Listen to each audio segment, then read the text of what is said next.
Buenos días, buenas tardes, buenas noches, bienvenidos a Foros HRNTSI. Hoy el tema que tendremos en discusión son las elecciones en los Estados Unidos. El próximo 5 de noviembre, Estados Unidos elige cuáles son las repercusiones que se tendrá a nivel de país. Estos elementos hoy los desarrollamos aquí a través de Foros HRNTSI. Saraí Espinal, ¿qué tal? Buenos días. Buenos días, Rosendo García, auditorio de HRN y TSI. Bienvenidos una vez más a este foro de HRN y TSI el día de hoy con este tema sumamente importante sobre las elecciones en los Estados Unidos 2024, los desafíos y las perspectivas. Y recordemos que el 20 de enero del 2025 sería ya la toma de posesión para el ganador, en este caso de la presidencia de la República Estadounidense. Hoy nos acompañan nuestros invitados, agradecemos por esa fiel sintonía de usted que está en este momento pendiente de Foros HRN y TSI. Está con nosotros vía Zoom la periodista salvadoreña acreditada por el Centro de Prensa de Medios Extranjeros en el Departamento de Estado de los Estados Unidos, Carmen Rodríguez, a quien le damos la bienvenida y le agradecemos esta mañana por acompañarnos. Así que muchísimas gracias por estar el día de hoy con nosotros. Y también aquí en el estudio nos acompaña Frank Al, vicepresidente mundial de la Unión Democrática Internacional de Jóvenes. Gracias por estar esta mañana con nosotros hablando un poco sobre este tema internacional que afecta y también conviene a nuestros hondureños, tanto aquí como en Estados Unidos. Muy bien, vamos a entrar ya en detalle. Recordemos, en 8 días Estados Unidos elige, ya se han adelantado muchos ciudadanos en la elección.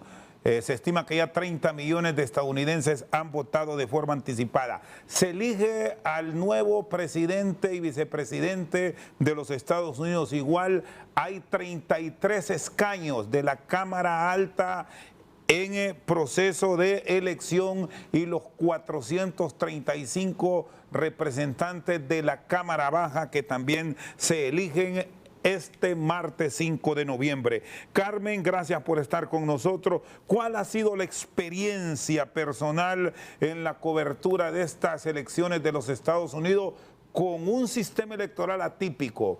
Porque no necesariamente el que gane el voto popular será presidente de Estados Unidos. Gracias por estar con nosotros. Buen día. Gracias, buenos días a todos. Es un gusto estar con ustedes. Definitivamente estas son unas elecciones importantes y el sistema electoral no es un sistema electoral como el que se conoce en Centroamérica o en Latinoamérica. Es un sistema electoral diferente y como ustedes ya bien lo mencionaron, hay algo importante que hay que destacar aquí y es la participación masiva en cuanto al voto temprano que permite el sistema electoral. Y la experiencia ha sido, hay mucha expectativa, hay mucho sentimiento de qué puede pasar si regresa el expresidente Trump a la Casa Blanca, de cuáles son los planes que tiene para la próxima administración, si es que es una administración republicana, y qué es lo que podría cambiar en el tema migratorio si es que la vicepresidenta Kamala Harris resulta electa y se continúa con una administración demócrata. En cuanto a la población latina, hay también expectativa porque la población latina vota en el tema económico, vota en el tema de vivienda y vota en el tema migratorio. Definitivamente el tema migratorio es un tema que preocupa, que también preocupa a un sector de la población latina, que tiene otro sector de la población latina a la espera de alguna reforma migratoria que permita la regularización de más de 11 millones de personas que viven bajo un estatus migratorio irregular. Entonces, y es muy interesante y es muy importante también que estas elecciones han estado marcadas por la desinformación. Ha habido mucho borbandeo de desinformación, de propaganda maliciosa, de mentiras, de teorías en contra o de narrativas contrarias a la migración y a la comunidad inmigrante que definitivamente han dañado no solo el proceso democrático de las elecciones, sino también han generado en la comunidad de inmigrante cierto descontento, especialmente hacia los candidatos republicanos, que son eh, eh, los que construyen estas narrativas anti-inmigrantes. Creo que fue muy sonado el hecho de que el expresidente acusara a la comunidad haitiana eh, en Ohio de estar comiendo mascotas, perros y gatos. Eh, También hemos visto otras acusaciones que las hemos visto en el pasado, de que la comunidad de inmigrante son criminales, son personas que vienen a Estados Unidos a cometer crímenes, delitos o matar a ciudadanos estadounidenses. Y junto a esto, la desinformación que, que hay o que existe en las redes sociales genera el clima de un poco de desconfianza en el sistema electoral estadounidense, porque también se ha dicho que eh, hay, especialmente el expresidente Trump en sus rallies, ha dicho que hay inmigrantes indocumentados que están votando, lo cual no es cierto y no es posible. Bien, ¿y cuál es la importancia de las elecciones presidenciales para nosotros los hondureños, Frank Ali? Es importante también explicar a la población hondureña por qué nosotros debemos de estar pendientes de lo que sucede en Estados Unidos. Definitivamente las elecciones en Estados Unidos tienen un rol muy significativo, especialmente cuando sabemos que Estados Unidos para nosotros representa un aliado comercial muy importante, no solo en el área del mercantil, sino que en muchos temas, inclusive diplomáticos y geopolíticos, militares, estratégicos, de seguridad nacional o internacional. Pero basado solamente en el comercio, es nuestro socio económico principal. Y obviamente estas elecciones van a definir un giro, especialmente en el ámbito, como decía la compañera también, en el ámbito migratorio, pero también en el ámbito económico. Las políticas de Kamala Harris y Joe Biden, que tal vez no han sido las mejores. Estamos hablando que hay un 82% de la población de Estados Unidos que opina que va en la dirección incorrecta del país. Y con un 20% de posible votación latina en Estados Unidos, es muy importante el voto latino hoy por hoy. Y lo que Trump promete fueron los mejores índices, inclusive a nivel económico, para todas las minorías, tanto a nivel de afrodescendientes como a nivel de latinos. La relación con sus socios comerciales más importantes al sur de la frontera y principalmente en el área migratoria. En el área migratoria definitivamente hay una crisis que está descontrolada y no se ha podido controlar. Y yo creo que ahí el presidente Trump ha apelado a un sentimiento un poco más patriótico, pero al mismo tiempo de sentido común, porque no es posible que en el 2019 Trump tenía pegando en la frontera sur 1.4 millones de inmigrantes y hoy bajo la administración Biden solo en el 2023 pegaron 3.2 millones de inmigrantes. Definitivamente el estadounidense como tal, y hablo también del latino estadounidense, el latino que se siente estadounidense, que es ciudadano americano, también siente que es un tema muy importante. Entonces yo creo que en ese sentido el presidente Trump no es por nada que ha crecido en la comunidad latina. Como dijo la compañera, hay varias noticias que han salido a nivel de desinformación y demás, que está entredicho si está cierto o no es cierto, pero no podemos negar que los números también dicen que el presidente Trump ha subido en las encuestas en la comunidad latina en Estados Unidos. Eso es algo que nunca se había visto, desde inclusive George Bush, que ha sacado los mejores números en una elección a nivel de los republicanos en el voto latino. Así que para también los presidentes de la región es muy importante. Obviamente sabemos que ideológicamente Kamala Harris es más afín a los gobiernos de izquierda, junto con Biden, que a nivel Trump, que es más afín a los gobiernos de la centro-derecha, ¿no? Eso también va a tener un mapa geopolítico que va a cambiar mucho. Recientemente México tuvo una elección, resultó electa Claudia Sheinbaum, una presidenta más a la izquierda que inclusive que el propio AMLO. ¿Cómo van a ser esas relaciones con Estados Unidos? Va a ser muy importante, su vecino más clave. Entonces, al final, todo lo que Estados Unidos elija en este 5 de noviembre, este martes 5 de noviembre, nos va a impactar directamente a nosotros en precios, en cualquier tipo de mercancía que nosotros exportemos o importemos de Estados Unidos nos va a impactar directamente, principalmente en políticas económicas, políticas fiscales y políticas migratorias. Bueno, decía Carmen que en lo económico, en los temas migratorios y en el aspecto de vivienda son los tres elementos que se están revisando ahora mismo por el elector latino. Sí. Pero ¿qué tanto va el elector latino a las urnas? El elector latino generalmente vota, es una población muy responsable a nivel de votación. supera bastante los índices anteriores que tenían los latinos, ¿no? Al momento de entrar a una urna e ir a votar un 5 de noviembre. Pero se dieron cuenta que cada año iban creciendo más en población y el voto latino, repito, se convirtió en el 20% de la población de Estados Unidos.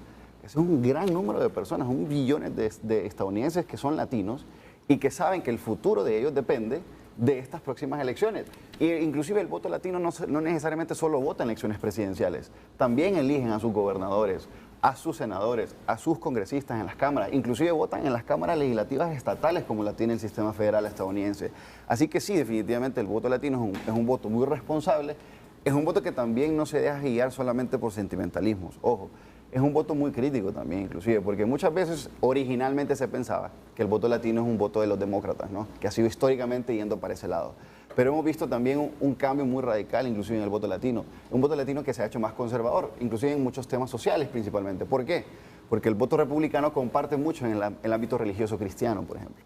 Y el latino en Estados Unidos tiende a ser muy conservador. Sus raíces son cristianas, creen en Jesucristo, van a la iglesia los domingos, son una familia en comunidad. Eso a los republicanos les gusta mucho, jactarse de que son parte de esa comunidad y por eso también el voto latino es muy importante en ese lado. Bueno, y como periodista, Carmen, ¿cómo podrían estos resultados de las elecciones presidenciales impactar en el exterior, en este caso en Centroamérica? Ya vimos México, que en este momento ha ganado una presidenta sumamente de izquierda, pero ya en Centroamérica, ¿cómo estaría impactando estas próximas elecciones en Estados Unidos, que ya se están llevando a cabo? Bueno, solo un dato importante para acotar a lo que estaba diciendo el compañero. Son 36 millones de latinos elegibles para votar en estas elecciones. Y en algunas ciudades y en algunos estados claves, el voto latino puede ser decisivo en estas elecciones. Entonces, para tener una idea de la cantidad del voto latino. Definitivamente que si hay un cambio en quién está en la Casa Blanca, vamos a ver un cambio en la política exterior de Estados Unidos. Y podemos hacernos una idea de cómo fue o cómo podría ser, porque ya tuvimos la experiencia con el expresidente en su primera administración, de cómo fue esa política exterior y de cómo fueron las relaciones que mantuvo con los gobiernos de Centroamérica, especialmente con los países del norte de Centroamérica, que son también o que tienen una posición geográfica clave y que son importantes en el tema migratorio para Estados Unidos. En cuanto a las propuestas de la vicepresidenta, no hemos visto alguna diferencia enorme o grande o significativa de cómo sería la política, ¿no? Las políticas están más enfocadas a nivel doméstico, pero podemos pensar que van a mantener una relación, de continuar, la administración demócrata va a mantener una relación cordial, como la hemos visto especialmente con Honduras, que ha estado más cercano con Honduras, que ha buscado acercamientos con el gobierno de El Salvador y que también ha tenido otra relación un poco más cercana con Guatemala. Entonces, si hay una continuidad en la administración demócrata, probablemente vamos a seguir viendo lo que hemos visto en los últimos 4 años. Si hay un cambio y regresa el expresidente Trump, podemos decir que va a haber un poco de distanciamiento porque vimos que la política exterior de Trump hacia Centroamérica no fue precisamente de una relación cercana, más bien fue de una relación de conveniencia. Recordemos también que El Salvador, Honduras y Guatemala fueron parte del acuerdo que se firmó con la Casa Blanca bajo la administración Trump, en el que los 3 países iban a recibir a los inmigrantes que Estados Unidos no quisiera en ese momento. Puede ser que veamos un acercamiento más directo con el gobierno de El Salvador, porque ha tenido cierta afinidad a la administración republicana y a los grupos conservadores republicanos. Y en cuanto a la política exterior a Latinoamérica, pienso de nuevo que la forma en la que la administración Trump manejó esa política exterior, que no fue cercana, fue un tanto cordial, pero esa política fue más que es lo que beneficia a la administración Trump y a Estados Unidos, las relaciones con otros países, y no más bien que beneficia a ambos países una relación con Estados Unidos. Carmen, hay un elemento que puede la comunidad latina tomar punto de partida en el mismo, y es que ahora mismo, si revisamos los cuadros estadísticos que nos están proporcionando de las elecciones de este 5 de noviembre, es que todo se va a decidir en elección en 7 estados. Se habla de la elección en Pensilvania, Wisconsin, Michigan, Carolina del Norte, Georgia, Arizona y Nevada. ¿Cómo es la presencia de latinos en estos estados y en cuáles es donde el arraigo del latino puede tomar partida, y de ahí esto que hemos visto en los últimos días, de una presencia tanto del expresidente Trump como la vicepresidenta Kamala Harris, valiéndose incluso de reconocidos artistas de fama mundial de origen latino para que entren de lleno en la campaña? ¿Cómo influye todo esto? Definitivamente tiene una influencia grande, ¿no? Georgia, Pensilvania, Arizona son estados que pueden definir las elecciones.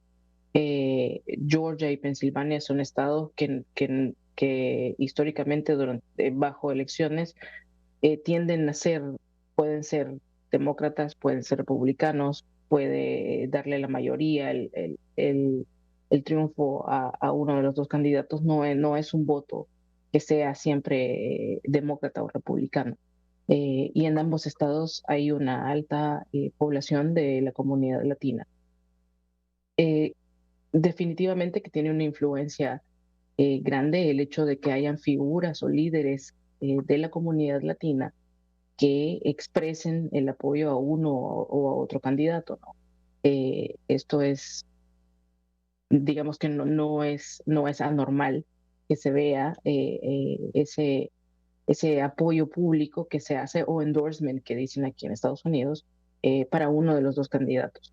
Y el uso o la inclusión de esas figuras en las campañas es precisamente para atraer al voto latino. Pero más allá del uso de personajes públicos o figuras artísticas, también ha habido mucho trabajo de parte de organizaciones, de sindicatos, de grupos que trabajan a favor de los derechos de los ciudadanos o especialmente de los latinos. Y hemos visto también un papel importante que han desarrollado los sindicatos precisamente en estas elecciones a la hora de acercarse a la población latina para llevar la información que la población latina necesita. Primero, para saber cómo votar, en dónde votar, para corroborar la información de los registros de votación, y para animar a la comunidad latina a que salga el 5 de noviembre a votar. Ahora, ¿cómo se puede fomentar una mayor participación en estas próximas elecciones que ya se están llevando a cabo en diferentes estados por parte de los jóvenes, Frank? Porque aquí en Honduras nos ha costado mucho involucrar la participación de los jóvenes, y tal vez muchas veces votan por sentimiento o por revolución o simple y sencillamente por estar en contra del sistema, pero no votan pensando en un futuro que les lleve a estar mejor de donde están actualmente. ¿Cómo sería esa participación en los Estados Unidos? Definitivamente, hay un punto a acotar antes, algo que mencionaba muy importante la compañera sobre el tema de los sindicatos en Estados Unidos. El conglomerado de sindicatos más grande de Estados Unidos, que se llama los Teamsters, por primera vez en la historia no va a apoyar a un candidato presidencial previo a las elecciones. Eso es un golpe duro a los demócratas, principalmente. ¿Por qué? Porque los Teamsters, como sindicatos, generalmente siempre han apoyado, en general, al candidato demócrata. En esta ocasión no lo va a hacer. Inclusive yo fui a la convención republicana este año, que fue en Wisconsin, y por primera vez en la historia había participado un miembro presidente de los Teamsters en una convención del Partido Republicano, lo cual es un dato que es un golpe duro definitivamente a los demócratas. A tu pregunta, Saraí, específicamente sobre los jóvenes. El voto joven definitivamente va a tener un rol muy importante en la siguiente elección, tanto en Estados Unidos, el otro año aquí en Honduras y en toda la región centroamericana y latinoamericana en general. Ha tenido un importante péndulo de elección. Pero todo depende de una cosa, si es que el joven va a votar o no. Ya después depende también del razonamiento de ese voto. El voto generalmente se le conoce, los mercadólogos en política y el marketing político me dirán que el voto generalmente es emocional y no racional. Por eso en Estados Unidos, por ejemplo, vemos cómo los jóvenes, inclusive hay una gran cantidad de jóvenes que están apoyando al presidente Trump en números históricos también. ¿Por qué? Porque el presidente Trump ha logrado penetrar inclusive espacios que generalmente candidatos presidenciales políticos en países como Estados Unidos no se meten. Hoy en la era de la información y la tecnología, las redes sociales y demás, hemos visto a Trump en innumerables cantidades de podcasts. Ahora son lo más famoso, ¿no? En Estados Unidos, en el mundo, los famosos podcasts. Trump ha estado ahí presente. Y ha penetrado inclusive a los famosos streamers, ¿no? A estos jóvenes que frente a una pantalla hacen videos en vivo y hacen cualquier tipo de locuras o cualquier tipo de contenido, pero Trump ha penetrado inclusive ahí. Y yo creo que ese mensaje para ellos es muy importante, pero también tiene que ver con la gente que se rodean los candidatos presidenciales. Hoy, por ejemplo, tenemos a un Trump que su candidato a vicepresidente es un candidato muy joven. Es un senador joven de Ohio con una historia muy interesante que tiene una película en Netflix, un bestseller como libro y definitivamente va a apelar a una población que generalmente no vota en elecciones o tal vez no le interese votar en elecciones. Y al mismo tiempo tenemos a una Kamala Harris que arrastra un poco el tema de lo de Hollywood, ¿no? Los cantantes, Beyoncé, Taylor Swift, estas figuras Bad Bunny, estas figuras no, generalmente celebridades que apelan a estos jóvenes que pueden... No sé qué tanto puedan incentivar a que vaya a votar, pero definitivamente es un apoyo que los candidatos buscan. A diferencia del presidente Trump, que tiene el respaldo de un Kennedy, histórico que un Kennedy apoya a un republicano, generalmente los Kennedy, la familia, la dinastía del Partido Demócrata, ¿no? Una Tulsi Gabbard, que es una ex candidata presidencial demócrata, se pasó al Partido Republicano y hoy apoya al presidente Trump. Elon Musk, el dueño de X, antes conocido como Twitter, claro, un apoyo muy importante también. Entonces ahí yo creo que todo va a depender de quién apela a las emociones, principalmente de estos jóvenes, y qué es lo que quieren los jóvenes, principalmente en el área de vivienda, en el área de acceso a la educación y en el área de acceso a un buen trabajo. Es muy importante en el nivel de juventud. ¿Es tiempo para ir pensando en cambio dentro de la estructura de este sistema electoral de los Estados Unidos? Carmen, ¿cuál es la visión que tienen los latinos alrededor de estos procesos que, como señalábamos, en 5 ocasiones el voto popular en Estados Unidos lo obtuvo un candidato que no llegó a la Casa Blanca y, curiosamente, Donald Trump, que está participando con muchas posibilidades este martes 5 de noviembre, ya pasó por esa línea. Cuando Hillary Clinton, él no fue el más votado de forma directa por los estadounidenses, pero sí ganó el voto electoral. ¿Se deben ir pensando en procesos de transformación o están conformes los estadounidenses con este sistema?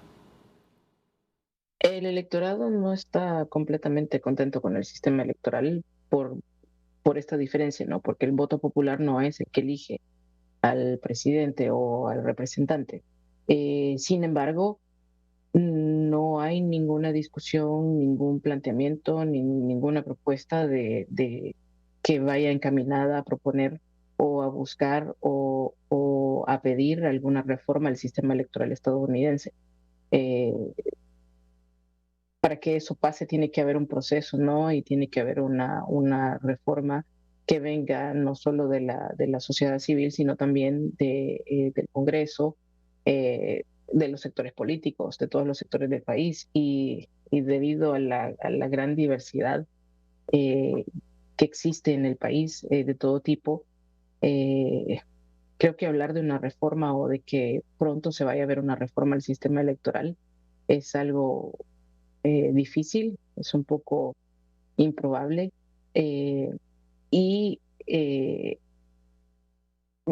definitivamente que es un tema también complicado, especialmente para la comunidad latina que viene de países en donde el sistema electoral es completamente diferente, en donde la forma de elección o los sectores o los condados son completamente diferentes y debido a eso creo que tampoco existe suficiente información, especialmente entre la comunidad latina, que esté enfocada en explicar por qué el sistema electoral funciona como funciona, por qué es que el presidente no gana por el voto popular, sino por el voto colegiado, y para que empiece a haber una discusión sobre la reforma o sobre el cambio al sistema electoral. Creo que falta todavía mucho tiempo. Bien, Frank, Sí. ¿qué factores pueden influir en la participación electoral? Porque hemos estado revisando y en varios estados hay una mínima diferencia de porcentaje entre un candidato y el otro, de 2%, de 1.5%. ¿De qué dependería esa sumatoria del electorado en los próximos días? Porque ya solo tenemos 9. Sí, a ver, cada estado tiene su complejidad y también su forma de votación, tanto histórica como de péndulo independiente, estos 7 estados famosos que hemos hablado. Sobre el tema inclusive del colegio electoral, hablando sobre las reformas, ¿no? Es que no solo se ocupa una reforma, como dijo la compañera, que es cierto, se ocupa una reforma, ¿no? Y no es cualquier tipo de reforma, una reforma constitucional. Y para reformar la Constitución de Estados Unidos no es cosa fácil. Entonces, probablemente este sistema lo tengamos por mucho tiempo y inclusive es un sistema que protege a los estados más pequeños o a los estados que tienen menos población. Por eso, los que hicieron la Constitución de Estados Unidos, los que inventaron este sistema electoral protegiendo a todos los estados y a toda la población estadounidense, por eso lo hicieron, porque si no, de los 50 estados de la Federación Norteamericana, básicamente solo 10 elegirían al próximo presidente. ¿Qué puede motivar el voto en estos estados más importantes? Por ejemplo, tenemos lo que en Estados Unidos se les conoce como los Rust Belt States, el cinturón de óxido se le llama, ¿no? El cinturón de óxido que también se sobrelapa con el famoso muro azul de los demócratas, ¿no? Que se han sostenido desde 1992 hasta el 2016, que Trump logró ganar Wisconsin, Michigan y Pensilvania en el 2016, que en el 2020 los perdió. Tanto Michigan, Wisconsin como Pensilvania los perdió contra Joe Biden. Pero Trump fue el primero, desde el 92 hasta el 2016, de romper ese muro azul. Esos Rust Belt States, como se le conoce en Estados Unidos, ese cinturón de óxido. ¿Por qué se le llama cinturón de óxido? Porque allá generalmente están estados muy manufactureros. La gran industria. La gran industria, la gran manufactura, las grandes corporaciones, ensambladoras, que muchos de esas ensambladoras y manufacturas y maquilas se han ido a China o a otros países. ¿Por qué? Porque se les sale más barato. Claro, dejando una gran pobreza en esos lugares. Muchas poblaciones, inclusive condados, ciudades completas, dependían del trabajo en la fábrica o el trabajo en esas ensambladoras que se fueron para otro país. Vino Trump en el 2016, apeló a eso y logró ganar ese voto. 2020 pega pandemia, otros intereses sacuden, pierde esos 3 estados. En este momento que estamos ahorita, definitivamente lo que va a mover mucho la balanza es el tema económico. Y eso está en los prioritarios de la población. ¿Por qué? Hay un pico histórico de 40 años de inflación en Estados Unidos, bajo la administración de Joe Biden. Estamos hablando de que los precios de la vivienda en la mayoría de los estados han pasado de costar entre $250,000 y a $350,000 a superar los $450,000 en algunos lugares. El costo de la vivienda es inaccesible en muchos lugares en Estados Unidos y eso va a tirar el péndulo de la votación para ese lado. Entonces, principalmente en esos estados importantes del cinturón de óxido, como hemos hablado hoy, el tema económico, el tema de la creación de empleos, que pegó históricos con el presidente Trump, definitivamente va a tener un rol muy importante. En el voto latino también. En el voto latino hubo un histórico de más de 50 años en donde el presidente Trump logró bajar la pobreza en la comunidad latina por debajo del 16%. Entonces, todas esas maniobras de discurso y narrativa que los candidatos van a lograr proponer es muy importante y la desventaja definitivamente la tiene la candidata demócrata, porque ella actualmente es vicepresidenta. Inclusive en uno de los eventos de debate o de información, foro que tuvieron en Estados Unidos, que tuvieron con Univisión para la comunidad latina, ambos candidatos tuvieron un espacio de varias horas para conversar con voto latino.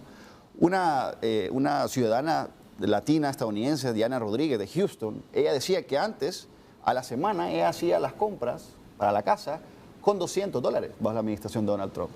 Hoy las hace con $350. Son $150 más que tiene que ver de dónde saca. Y si nos vamos a estadística más clara, la inflación en Estados Unidos, sí, tal vez los salarios y ciertas cosas subieron un 5%, pero la inflación subió en casi un 8%. O sea, el estadounidense desde que Biden entró es 3% más pobre. Entonces, toda todas esas cosas los estadounidenses van a tomar en cuenta para cuando vayan a las urnas. En el sur, por ejemplo, en Arizona, en Nevada, en Georgia, tal vez la economía va a ser un rol muy importante, como en todos los estados.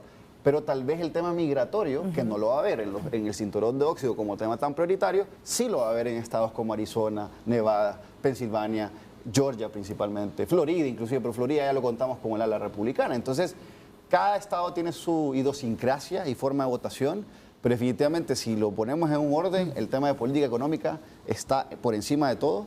El tema de vivienda, seguridad nacional e inmigración son los temas que se van a adoptar de la mente del ciudadano una vez deposite el voto en las urnas, lo cual yo creo que va a tener una alta participación. Bien, vamos a ir a una pausa comercial aquí en Foros HRN y TSI y luego vamos a conversar de cómo podrían afectar las elecciones en las inversiones a nivel de Centroamérica. Pausa, ya regresamos. Seguimos a través de Foros HRN, TSI, revisamos los desafíos y perspectivas de las elecciones de los Estados Unidos, la repercusión que tendrá en los países de América Latina y particularmente en Centroamérica. Carmen Rodríguez, una de nuestras invitadas de hoy, es una destacada comunicadora social salvadoreña con amplia experiencia en la cobertura de procesos electorales en Estados Unidos.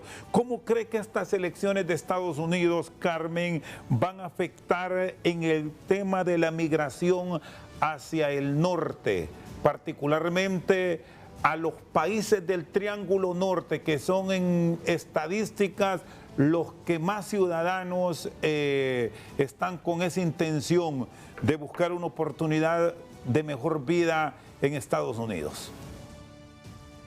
Para entender un poco el plan de la administración republicana en cuanto al tema migratorio, hay que entender también un poco el documento del proyecto 2025, que es la propuesta que el Heritage Foundation ha creado sobre el plan de la próxima administración conservadora. En el Consejo Laboral para el Avance del Trabajador Latinoamericano, donde también soy parte, hemos preparado un análisis de este documento en el que precisamente se tiene un enfoque especial en el tema migratorio, porque esta propuesta habla o plantea extensamente qué es lo que hará la administración conservadora para atacar el problema de la migración o el tema migratorio. En primer lugar, hay una serie de medidas que se van a tomar internamente y entre esas medidas se proponen deportaciones masivas de personas que están en situación irregular y sabemos que los centroamericanos están dentro de este grupo. Se proponen también la extensión de los centros de detención en los que se espera que se contrate más personal, y esto quiere decir que va a haber una política más punitiva en la frontera, van a haber más detenciones en la frontera y no van a haber, no va a haber la apertura que ha habido o el proceso que hay ahora para que las personas que están en la frontera puedan solicitar algún tipo de parole o iniciar algún tipo de proceso cuando llegan a la frontera. También el proyecto propone eliminar programas como DACA, eliminar programas como el TPS definitivamente, y esto lo vimos también bajo la primera administración del presidente Trump. En esa administración vimos la orden ejecutiva que buscaba cancelar TPS y DACA, y que gracias a una demanda que está en la Corte del Circuito 9 que pusieron hijos de tepecianos, es que el programa todavía sigue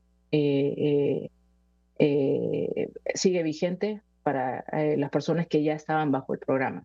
Y aunque tampoco hemos visto una solución permanente bajo la administración Biden, todo lo que contiene el proyecto 2025 nos da las luces de que, o nos da la idea de que la administración, de que exista una administración Trump el próximo año, en los próximos 4 años, la política migratoria va a ser más punitiva, va a castigar más, va a buscar perseguir a todos los inmigrantes que estén en procesos de deportación, que tengan órdenes de deportación y que están todavía tratando de pelear de alguna forma su caso.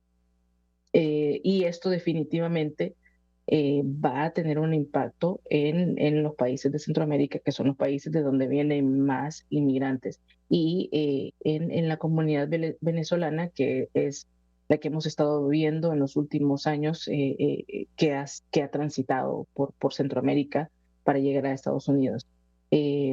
También el proyecto 2025 no se enfoca en lo absoluto en algún tema de reforma migratoria, que es lo que las organizaciones que están en Estados Unidos han estado buscando. Y regresando al tema de DACA y al TPS, de cancelar estos programas, estamos hablando de más de 250,000 beneficiarios de estos programas que quedarían en el limbo. Y que de haber persecuciones y de haber deportaciones masivas, podrían correr el riesgo también de ser deportados. Y esto a su vez generaría un problema a los países de Centroamérica que no están preparados para recibir cantidades masivas de personas que por más de 20 años han residido a Estados Unidos y que en un cambio de la política migratoria tendrían que regresar a sus países. Entonces, definitivamente que podría tener un impacto grande en los países y en las comunidades centroamericanas en Estados Unidos. Y estas posturas, Carmen, tanto de los republicanos como los demócratas, por temas relacionados con la narcoactividad, el asunto de la inseguridad que se vive, bueno, incluimos México, Guatemala y Honduras, serían mucho más duras partiendo de qué vista partidaria hacia estos países. Ninguno de los dos candidatos o ninguno de los dos planes de ambos candidatos se han enfocado específicamente en temas como el narcotráfico en cuanto a cuáles van a ser los planes de acción. Sí, hemos escuchado en los discursos del expresidente Trump vincular el tema del narcotráfico con la migración irregular. Sí, hemos escuchado al expresidente Trump acusar a los inmigrantes de ser parte de carteles y de ser quienes llegan a Estados Unidos a distribuir drogas, lo cual no es del todo ni cierto ni comprobable. Esto es parte de las teorías conspirativas y de las narrativas falsas que se han difundido durante esta campaña.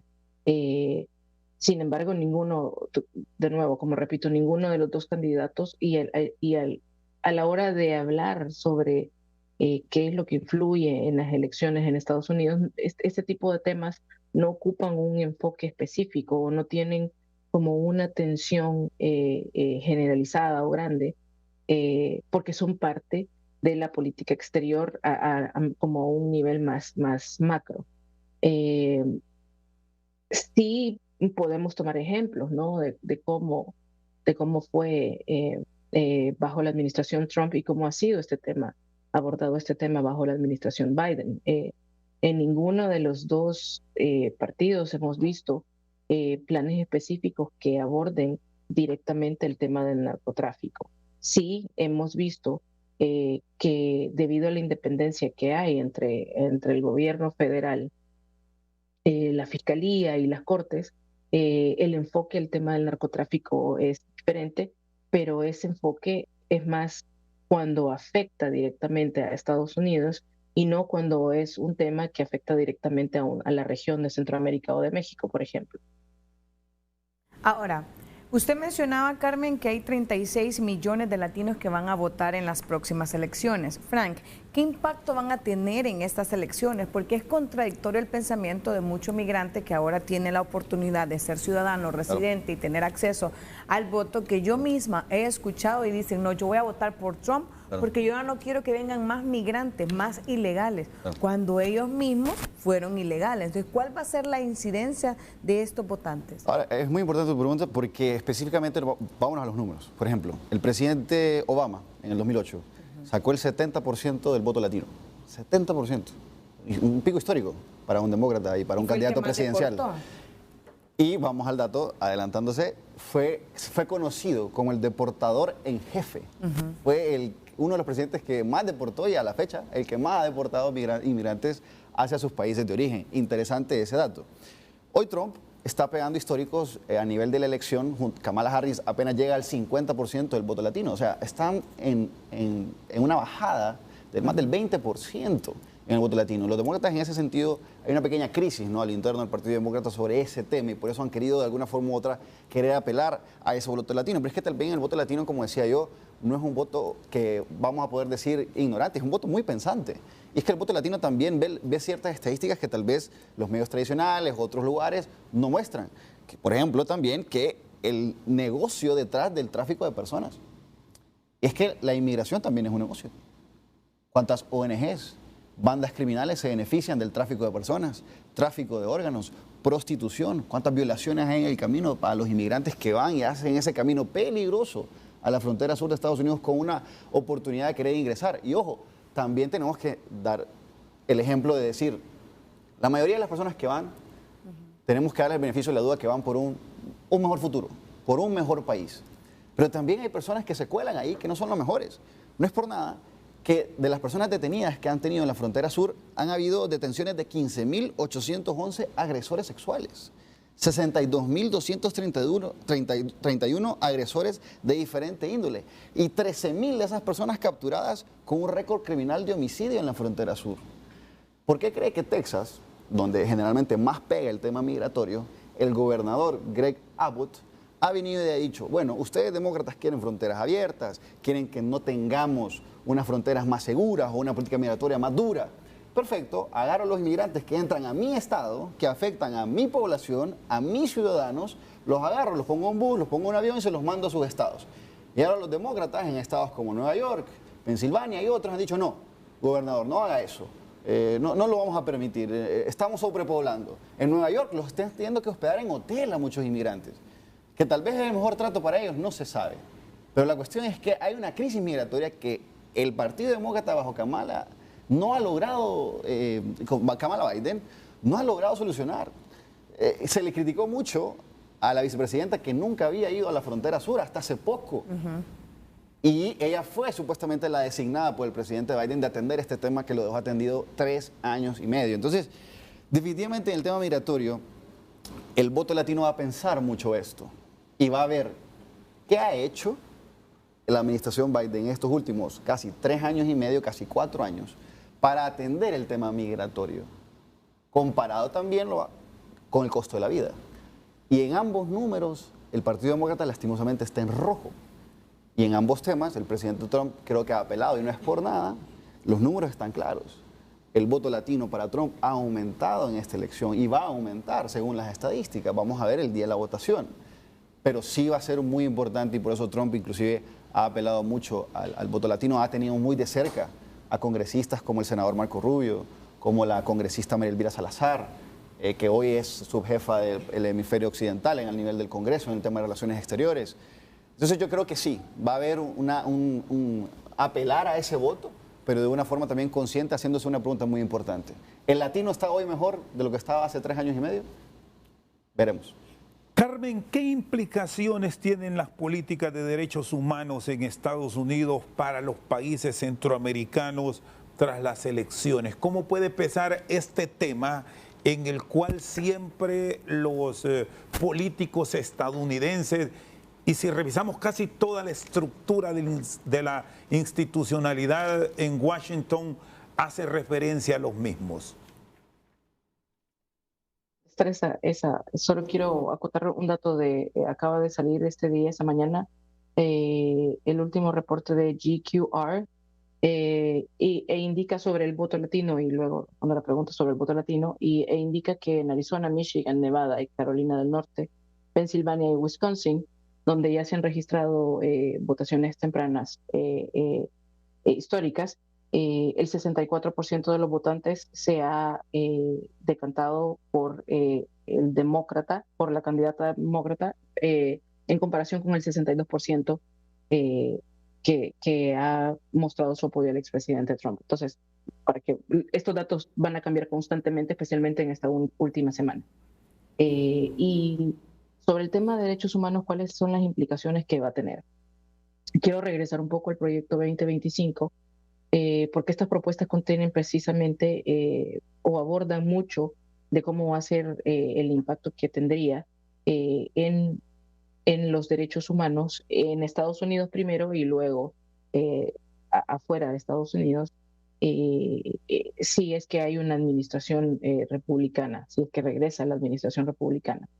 Y estas propuestas contienen no solo el enfoque o no solo las acciones que se van a hacer a nivel del tema migratorio, sino que también contienen propuestas que es para abordar el tema de educación, para abordar el tema LGTB, la inclusión, para abordar también el acceso a la salud, especialmente de los sectores más desprotegidos o vulnerables, y definitivamente que va a tener un impacto negativo, especialmente en las comunidades latinas, eh, porque primero son las que menos tienen acceso a educación, a salud y a otros servicios públicos. Estas propuestas hablan primero de eliminar el Departamento de Educación, de eliminar programas como el programa de almuerzo en algunas escuelas que benefician directamente a los hijos de los padres latinos y que son programas que han estado funcionando en los últimos 10 años. Eh, el Departamento de Educación hasta ahorita es la única entidad que garantiza el acceso de la educación para todos los ciudadanos y por lo tanto que garantiza el acceso a la educación de los niños y de los jóvenes latinos. Sin un departamento de educación que regule o que garantice que todos los niños y todos los jóvenes van a tener acceso a educación, claro que va a haber un impacto en las familias. Eh, eh, Entre otras de las propuestas también se habla, por ejemplo, de eh, eliminar ciertas garantías que permiten que las parejas de la comunidad LGTB tengan acceso a salud y puedan tener acceso a adopción de niños en su familia. Y definitivamente que esto tendría un impacto también en las familias de la comunidad LGTB. ¿Cuál sería el impacto afuera de Estados Unidos? Definitivamente que Estados Unidos estaría sentando el ejemplo de cómo manejar el tema de derechos humanos y de cómo abordar el tema de la inclusión, que ha tenido mucho avance en los últimos 20 años. eh, y, y esto sería un ejemplo para Centroamérica especialmente y para Latinoamérica de cómo deberían manejarse nuevamente todas estas políticas a la hora de que se habla o a la hora de que se desinforma con el tema de la ideología de género, de la inclusión, de las garantías al acceso a salud, educación y seguridad de todos los sectores de la población. Y recordemos también que Estados Unidos siempre es o siempre ha sido como un ejemplo a seguir en la región. Eh, y un buen ejemplo de cuál sería el impacto es lo que pasó con la revocatoria del Roe versus Wade, que era la ley que permitía el aborto en todo el país y que ha tenido un efecto dominó primero en todo, en el resto de los estados, y cuál fue el impacto a partir de esta acción en Centroamérica y en México, ¿no? Eh, hay como una ola de, ok, Estados Unidos lo hizo, se puede hacer en Centroamérica. Centroamérica puede oponerse a que el aborto sea, o Centroamérica, Latinoamérica puede oponerse a que el aborto sea legal, hablando de un término específico.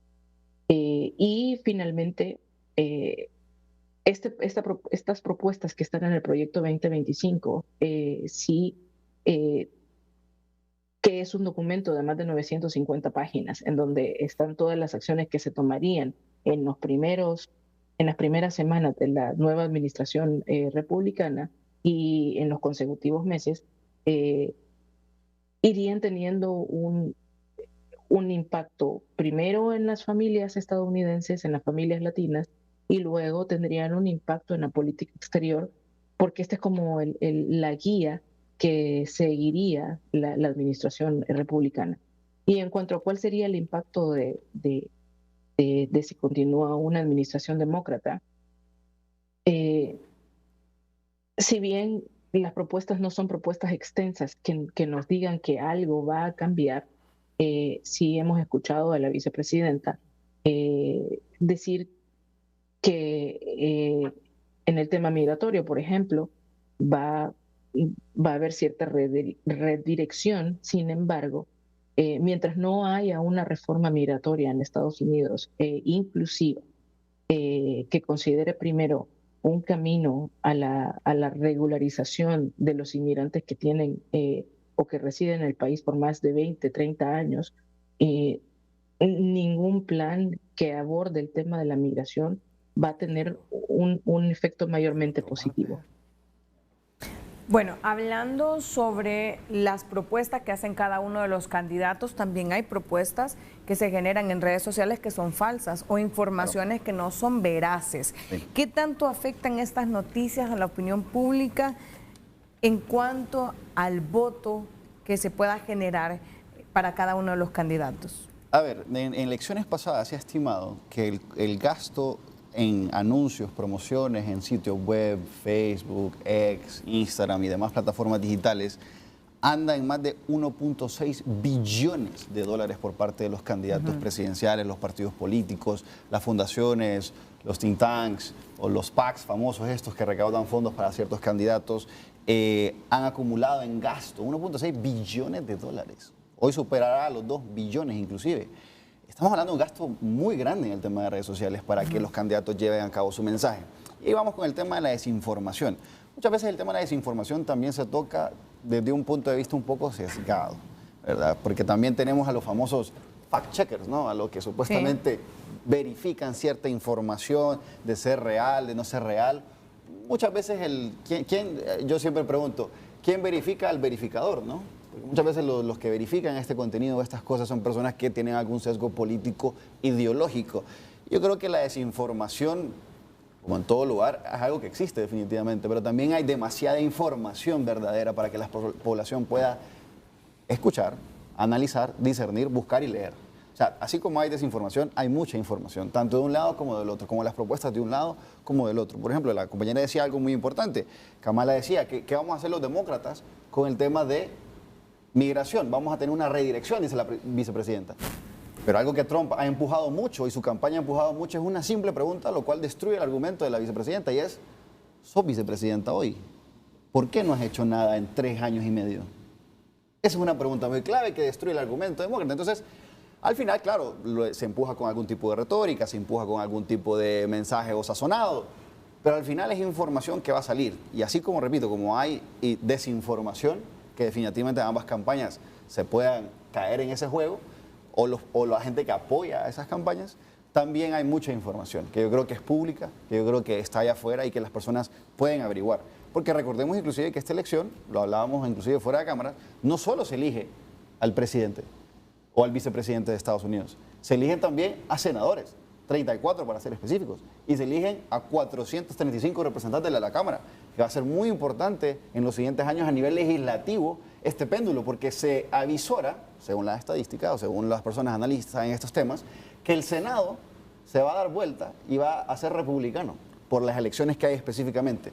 Y se avisora una carrera o una elección muy cerrada a nivel del Congreso americano. Eso va a impactar mucho para el presidente que sea que gane este 5 de noviembre, porque toda la legislación va a depender de cómo queda la conformación de las cámaras, tanto el Senado como la Cámara de Representantes. Así que no solo es un gasto de verificar información o de tratar de sacar información o desinformación que existe de afuera a nivel de la contienda presidencial, sino que a nivel del Senado y el Congreso americano también, que son generalmente elecciones opacadas cuando hay una elección presidencial, pero son tan igual de importantes como la elección presidencial. Así que en ese sentido yo creo que la desinformación sí va a jugar un rol muy importante. Ahora, que mueva tanto el péndulo para decidir una elección, no lo sé. Lo que sí es que sé que las personas van a votar por lo que hoy tienen a la vista, lo que les pasa a nivel económico, sus ingresos, su trabajo, existe, no existe, se fue, lo sigo teniendo, y mi costo de vida. Eso es lo que la persona en Estados Unidos va a votar. Hablando de un tema muy importante, por ejemplo, el tema de educación. Definitivamente a nivel latino hay mucho que hacer en Estados Unidos en el tema educativo. pero es que también los padres latinos tienen mucho argumento en contra del sistema educativo estadounidense, porque el padre estadounidense en ciertos estados se ha quejado mucho, el padre latino estadounidense, que a sus hijos les enseñan cosas como el tema de los drag queens, de 1 hora, y va un hombre vestido de mujer a hablarles sobre drag queens. Tal vez la cultura nuestra, que es una cultura muy cristiana, una cultura muy creyente, que respeta mucho, pero tampoco te van a imponer ciertas cosas que van en contra de uno. El tema del aborto, como hablaba ella, que en nuestros países generalmente en algunos lugares es bien visto, otros lugares es mal visto. Honduras, nuestra constitución lo prohíbe, el derecho a la vida, desde la concepción. Son temas importantes y yo creo que también el padre latino toma en cuenta para ejercer su voto. Entonces, definitivamente es una elección atípica, es una elección importante que va a definir inclusive temas que no estamos discutiendo. Por ejemplo, la guerra entre Ucrania y Rusia, que es una guerra que empezó bajo la administración Biden. La guerra entre Hamas e Israel, el famoso 7 de octubre que atacó Hamas a Israel. Todos esos temas, al fin y al cabo, nos vienen a pegar a nosotros también. Tanto en temas de impacto en el tema del petróleo, el costo de las cuestiones que nosotros tenemos como necesidades básicas, como un gran país importador que somos. Entonces, es una elección que definitivamente va a definir mucho el rol en Centroamérica y las elecciones en toda la región. Bien, vamos a hacer una pausa comercial y luego regresamos aquí en HRN y TSI. Seguimos en foros HRN, TSI, desafíos y perspectivas de las elecciones de los Estados Unidos, martes 5 de noviembre. ¿Cómo impacta en nuestro país?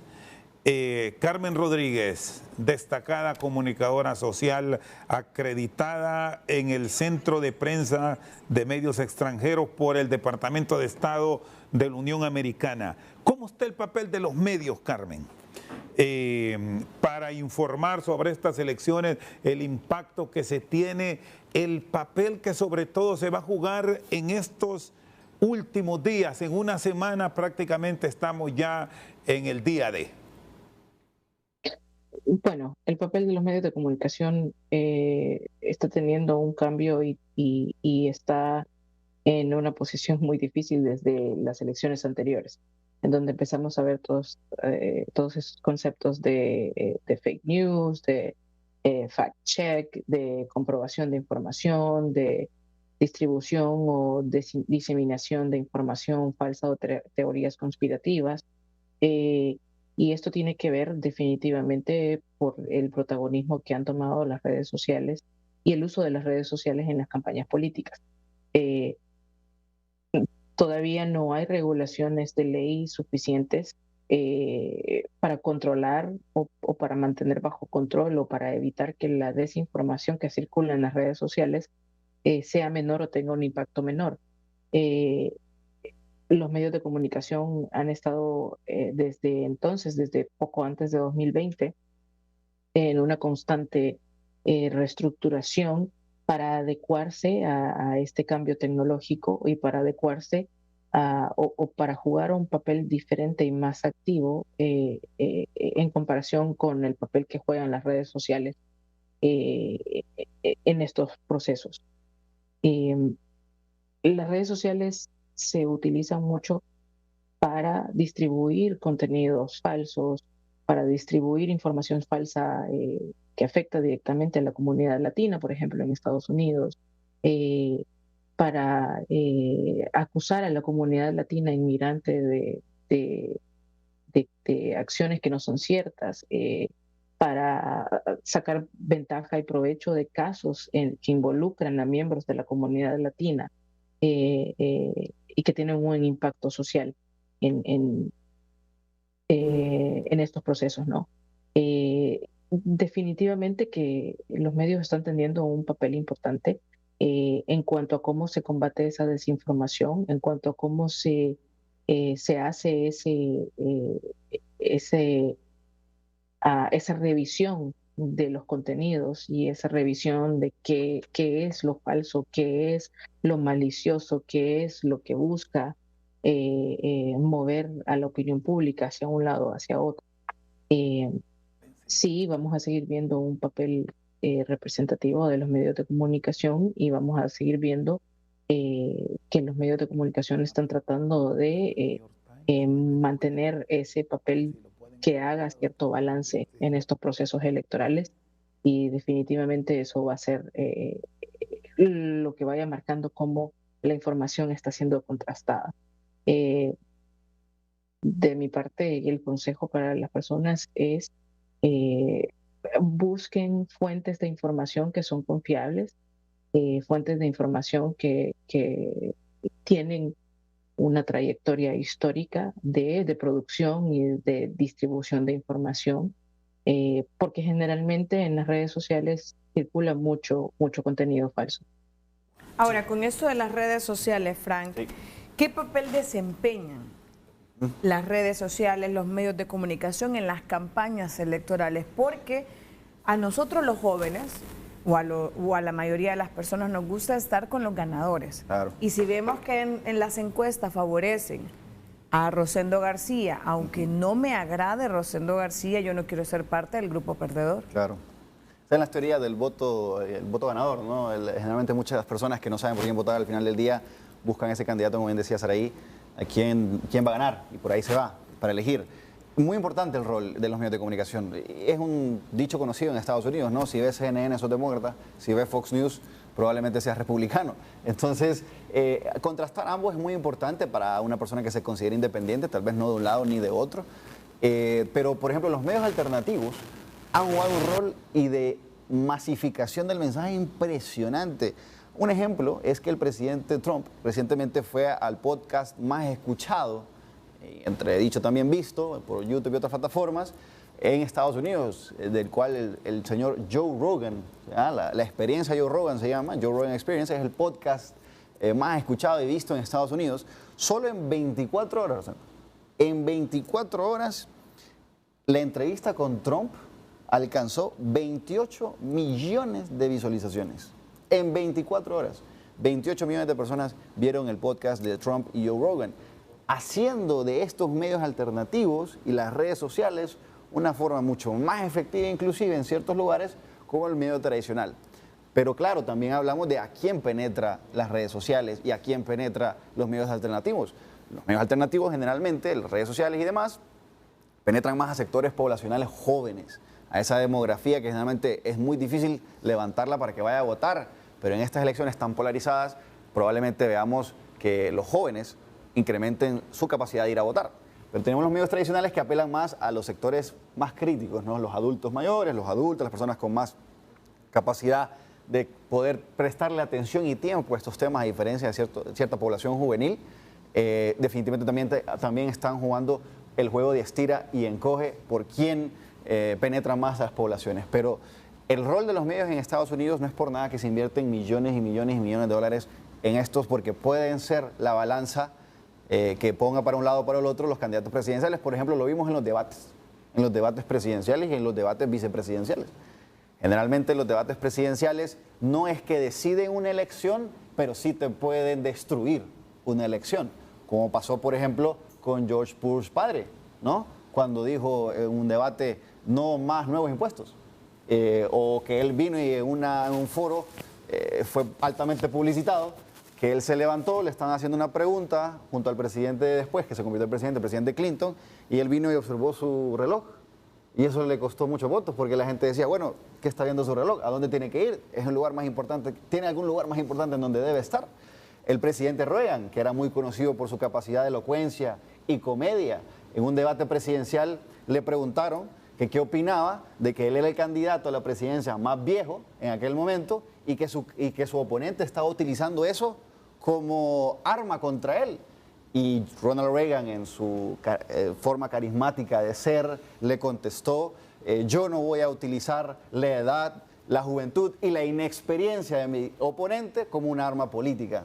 El oponente, el señor Dukakis, inclusive mencionó, Walter Mondale, en una entrevista después que le hicieron a él, inclusive él se rió cuando en el debate presidencial Ronald Reagan dijo eso. Y Walter Mondale después reconoció en una entrevista que él supo en ese momento que él había perdido la elección. solo por esa frase, ese chiste que hizo Ronald Reagan en un debate presidencial, lo cual tildó la balanza para que él ganara arrolladoramente en aquel momento. Carmen, ¿cuál es esa percepción de los votantes de cara a estas elecciones? En virtud de todo esto que hemos visto en una campaña de insultos, de crítica permanente, que incluso en estos últimos días mantiene un pleito cerrado en estos 7 estados, que insistimos en ello porque ya no vamos a cambiar la elección de California, de Texas, de Florida, de Nueva York, por citar los estados más poblados de la Unión, pero sí con un enfoque a ganar la mayor cantidad de adeptos en estos 7 estados claves. Bueno, el interés de ambos candidatos y de ambos partidos definitivamente es ganar la mayor cantidad de votantes en estos estados claves para poder ganar las elecciones. La percepción del electorado, de los votantes, varía muchísimo de acuerdo primero al estado en el que está y a las condiciones en las que vive. Pero sí hay un común denominador en la población o en el electorado estadounidense, y es que empieza a sentir o empieza a haber un cansancio de esta forma de llevar una campaña que ha generado mucho odio, que ha generado mucha división, que ha generado mucho descontento, que ha generado mucha desinformación. Y hay sectores que hablan de que este es un reflejo, ¿no?, de cómo está la sociedad estadounidense y qué es lo que se necesita atacar principalmente. Podemos hablar también de que hay en otras zonas del país donde la percepción debido a la desinformación es que se están generando fraudes en estos estados. Y esto genera aún más división y aún más descontento entre la población. También tenemos otros estados, otras ciudades claves de estados claves en los que se cree hasta ahora toda esta narrativa falsa en la que supuestamente hay registros que no se ha comprobado de inmigrantes indocumentados que están votando para hacer ganar a los candidatos demócratas. Entonces, las percepciones son diversas también, así como lo es, como lo es de diverso el electorado estadounidense. Y es difícil poner un solo calificativo, porque recordemos que Estados Unidos es un país tan grande y tiene un electorado tan grande, y la costa este tiene una forma que la define, la costa del Pacífico tiene otra forma que la define, y entre la costa este y la costa del Pacífico hay también otras variantes y otra diversidad que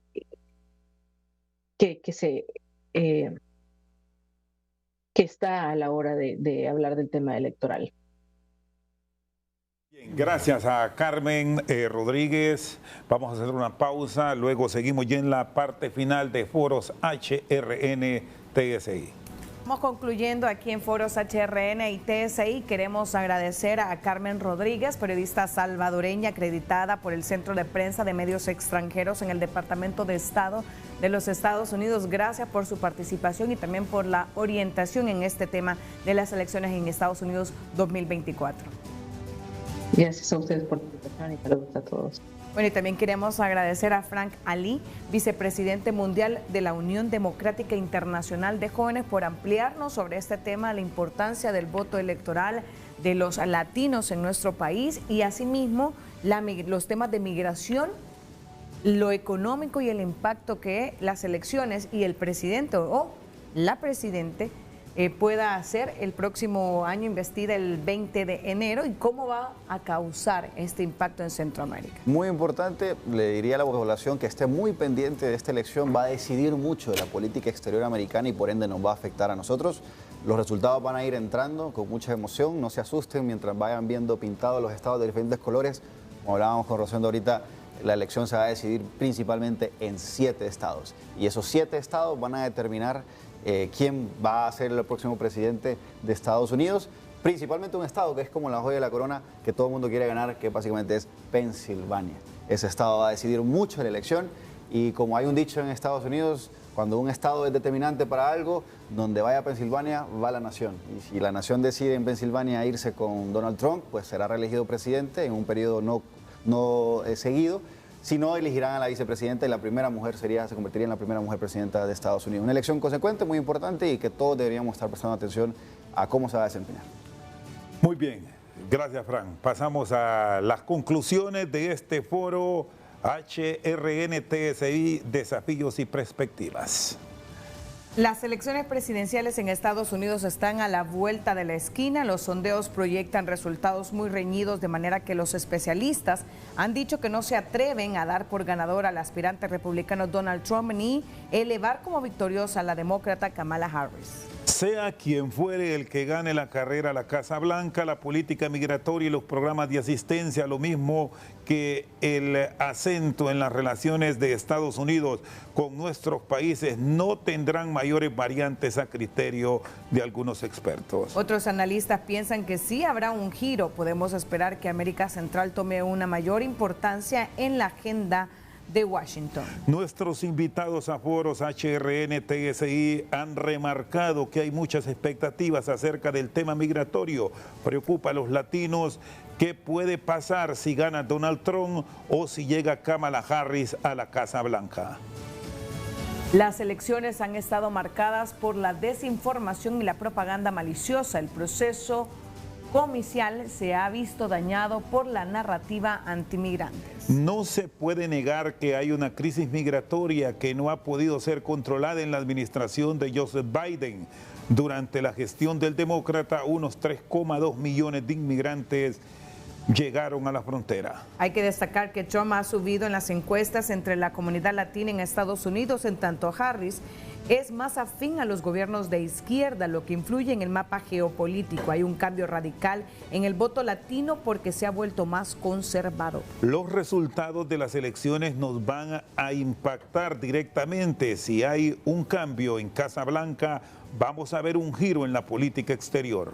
Nuestros panelistas han remarcado que la vicepresidenta Harris mantendría una relación más próxima a Centroamérica. En sentido contrario, probablemente Trump establecería mayor distanciamiento con el área centroamericana. En números históricos, el exmandatario republicano ha logrado penetrar en la intención del voto de los jóvenes, en tanto que su contrincante, la demócrata Harris, ha arrastrado a las figuras de Hollywood para apelar a la conciencia de los electores. El tema económico, igual que la crisis migratoria, influirán mucho en los resultados de las elecciones del martes 5 de noviembre. La cuestión de seguridad nacional también es vital. Basta con repasar los siguientes números.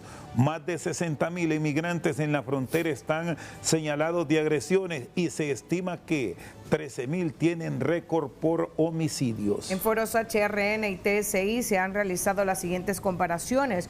Trump bajo la pobreza, en cambio, en la gestión de Biden, la inflación y los costos de la vivienda se han ido arriba. ¿Cómo se inclinará la balanza entonces? Se intensificará la persecución contra los emigrantes y la extensión de los centros de detención. Quedarán en el limbo más de 250,000 beneficiarios de programas como el DACA, por ejemplo. Lo cierto es que nuestros países no están preparados. Nuestros países no están preparados para recibir una masiva deportación de la gente que ha emigrado en busca de un mejor futuro.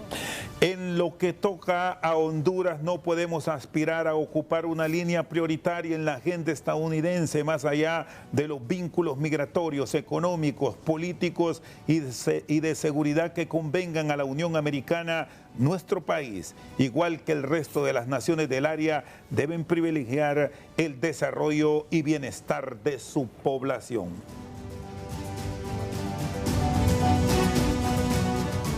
Bueno, gracias por la invitación, Saraí, de compartir en foros HRN, TSI, al igual que a Frank, que ha estado aquí con nosotros en el estudio. Gracias, Rosendo García, por haber estado. Juan Carlos Barahona pues estará en los próximos noticieros porque está de vacaciones. Y está de cumpleaños hoy. Queremos felicitar a Juan Carlos, que bien merecido tiene hoy el arribo a sus 59 años de vida. Bueno, felicidades al director de este programa de Foros HRN y TSI, Juan Carlos Barahona. Nosotros nos despedimos, agradecemos su fiel sintonía, que tengan todos buen día y buenas noches. Que estén bien.